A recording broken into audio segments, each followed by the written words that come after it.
So you have two murders, Iryna Zarutska and Charlie Kirk. Both horrific endings have everything to do with leftist rhetoric, how the left defines equality, how they process ideas of justice and fairness for society, and basically we're left with a Mad Max movie.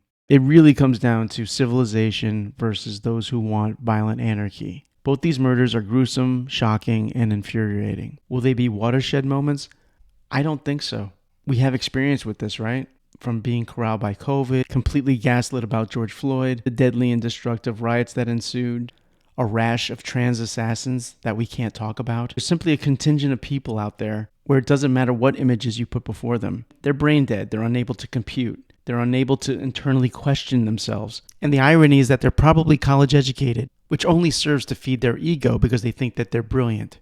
They'll look at the images of Charlie Kirk and Iryna, and they'll be fed some talking point to deflect any reasonable outrage that comes their way. They will find a way to sympathize with the murderers and won't bat an eye about it. Conservatives are all too familiar with the blueprint. These people will be led and spun because they want to be led and spun. Because if they process reality, they'd have to become a conservative, which means accepting defeat on a certain level. And they can't do it. They can't do it, they won't do it, so there'll be no turning point or tipping point or teachable moment.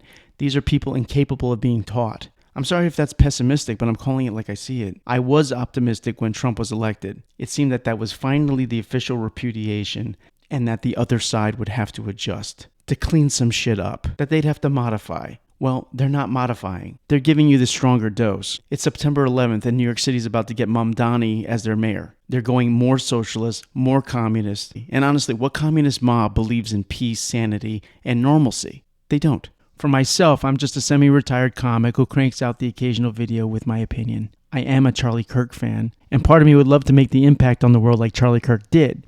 And personally, I don't have that charisma, talent, intelligence, influence, or guts. Even here, though, on my little platform, I try to keep myself as underground as possible. Your expressed opinions, even when it's perfectly normal, mainstream thought, can be extremely hazardous to your health. You would think with Trump winning, the networks and Hollywood and the whole propaganda machine would dial it down a little bit.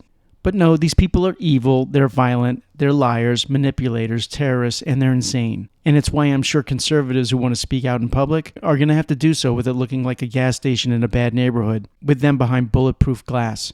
Of course, all over the TV, the left will pretend that they're under threat too, but we know that's yet another lie. The truth tellers like Charlie Kirk are the endangered species.